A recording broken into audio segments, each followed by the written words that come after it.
This is Jason Anderson, and I am calling this special town council meeting to order. It's currently 7 p.m. on Tuesday, September 3rd, 2024. For roll call purposes, all council members are in attendance, except for Ms. George, who is with us remotely, and Ms. Barclay, who is absent with notification. We'll now move on to item 3, interviews for boards commission applicants, and we have none, so we'll move on to item 4, citizen statements and petitions. Ms. Caloria, do we have anything submitted? None were received. Thank you. At this time, I will open up for public comment. If anyone would like to make public comment, step up to the podium, state your name and address, and we just ask that any comments are pertinent to the items on this evening's agenda. Last call for public comment. Seeing no public comment, we'll move on. Item 5, old business, we have nothing. Item 6 is new business. 6A is appointment of town council member to the Board of Education Negotiation Committee. I will say that Ms. Barclay did reach out to me that she is interested in being appointed to that position. I would move to nominate Ms. Barclay for that position. Second. Okay. We have a motion and a second to appoint Ms. Barclay to the Board of Education Negotiation Committee. If I can, I just want to, as part of your packet, they already have their first 2 dates scheduled, the 16th and the 24th, and they start at 5 o'clock, so as long as the individual is able to participate in that, that's fine. When she reached out to me and let me know she wanted to do that, I did let her know, and she said she was available. Perfect. So, any further discussion? Any other nominations? Okay. All those in favor say aye. Aye. Aye. Opposed? Abstentions? Motion carries. We'll now move on. Next item up is 6B, discussion with Inland Wetlands and Watercourse Commission staff liaison. Welcome. How are you? Doing good? I'm So good. Sandy Eggers apologizes. She got called away to a farm emergency in another town, so kind of last minute. Otherwise, she did plan on coming.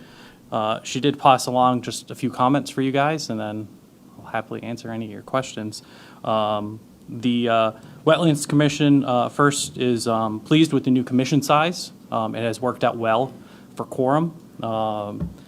Their next meeting is on the 9th. It would normally be the first Monday of the month, but with the holiday, it was pushed to September 9th. For the most part, we haven't, again, had any issues with quorum, but there has been a kind of a slowdown on applications in general. So we've been seeing fewer applications. I know there are few out there. They're waiting on soil scientists to delineate a few different properties, but currently we have one application for this coming month, which is the former Kickapoo location, 817 and 827 Providence Pike, that was received last month. And they are looking to do an addition for welding in a fabrication shop and some offices. All right. Thank you. Any questions, comments? I'll ask this of you because Sandy's not here to ask. As far as the drop-off in the applications, is that normal this time of year? Is this? I have found in the past it's normal around election times, particularly with high interest rates.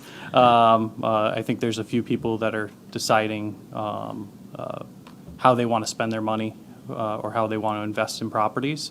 There has been interest in numerous properties, but again, it's not many of those perfect properties left, and that's the kind of where the Wetlands Commission comes. We did have a litany earlier in the year, winter time, going into summer, a lot of people want to go. Right now, every contractor's already talking about frost and snow. So I know with the sewer moratorium, do you think that'll have an impact on the amount of applications that inland wetlands sees? It may, but most of the properties that have sewer and water tend to be in more developed areas, less water, except for, Alexander's Lake area, for instance. But most, if not all of those leased lots have been developed. So I'm not really seeing an impact on the wetland side for new connections, unless that location maybe already has a connection and they want to redevelop in some way. But I haven't seen any that have come across my desk that would be impacted by that. Okay. Thank you. Any other questions from council? You have anything further for us? No, I'm on for your next one too, so, Okay. yeah. All right. So we'll move on to I item do. 6C, discussion with zoning board of appeals staff liaison. Good evening. Good evening.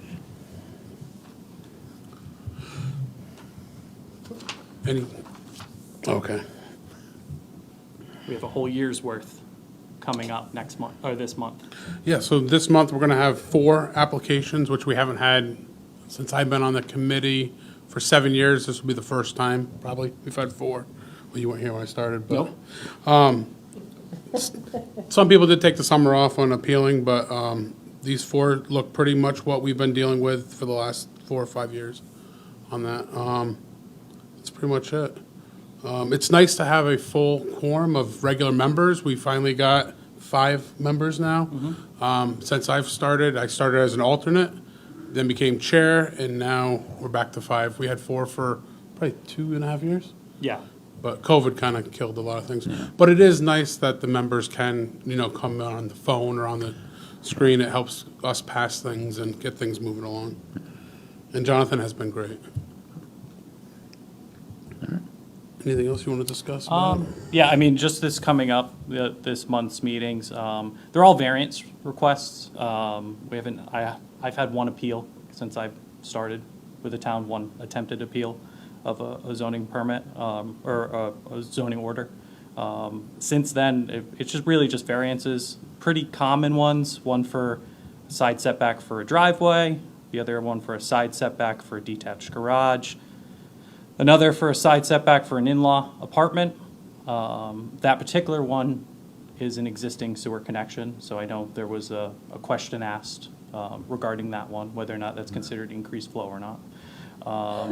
And another for a front setback for a single-family home on one of the last undeveloped lots in Zadora Heights. And that particular one was spurred on by a denial from the health department. The location of the septic system had to move forward, which pushes the house forward. Okay.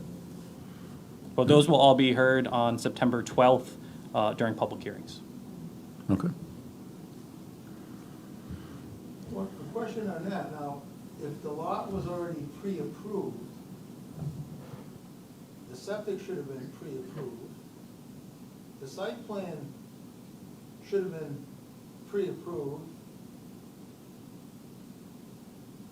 I'm trying to see why, Why the reapplication? Was it the health department? So it's the health department that was the main factor for what changed. And part of that on that one, and I'd encourage you to watch the public hearing because the applicant can, give the facts to it. But some of the site conditions changed. There's a curtain drain in a location that wasn't previously known from other house being developed next door.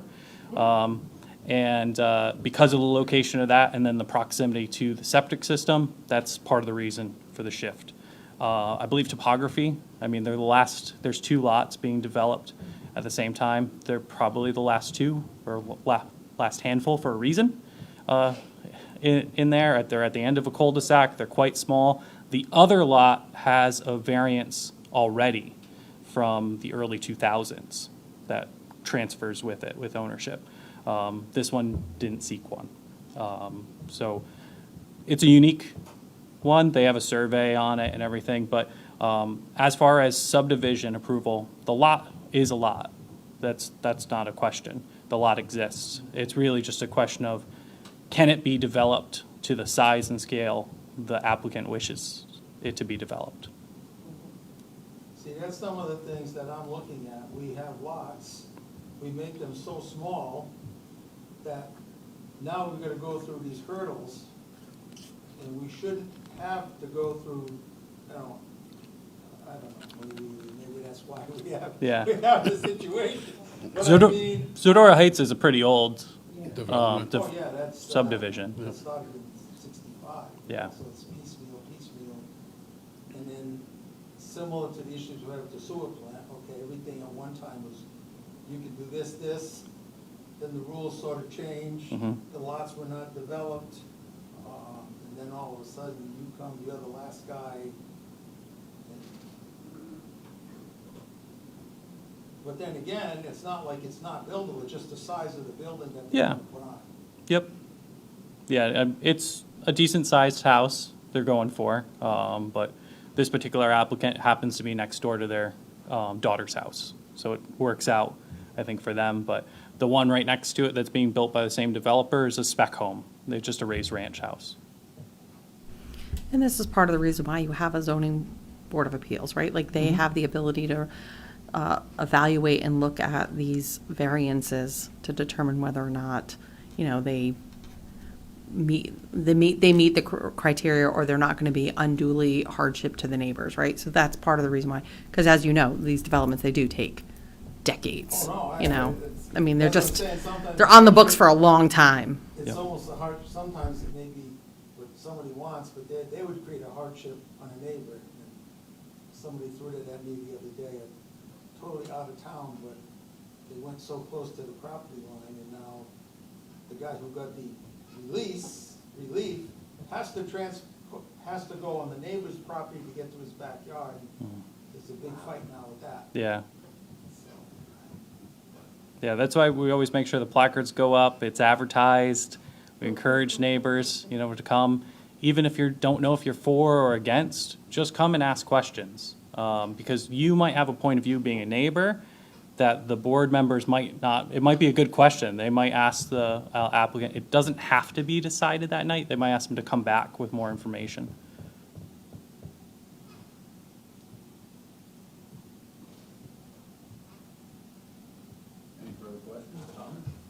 Any further questions or Yeah, we have comments? a, you know, full complement of people, that's. It's nice. You know, It's nice. Right now, When we only had 4 people for a quorum, and if that person didn't call in, we came out for nothing, Yep. you know? That's where we've got to advocate for more Yeah. on all our other boards and commissions. But we average, what, probably 10 meetings a year? Or 10? I mean, I would say having it's 4 in like one meeting, it's like half a year. seven meetings a year, about, and keep in mind, zoning board of appeals, 4 members need to agree for an application to be approved. So when you only have 4 members, it can be kind of scary for an applicant. But to Mary's point, I like to say that they get to utilize common sense, you know, with applications. They're there for the cracks, be it in an order from the zoning officer or in literal interpretation of the regulations.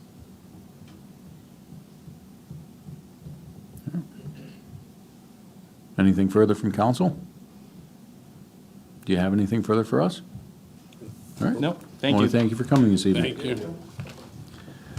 At this time, we'll move on in the agenda. Item 7, executive session, and we have none, so I will entertain a motion to adjourn. Second. Motion was made by Mr. Grandelsky, seconded by Mr. Catula. Discussion. All those in favor say aye. Aye. Aye. Opposed? Abstentions? This meeting is adjourned.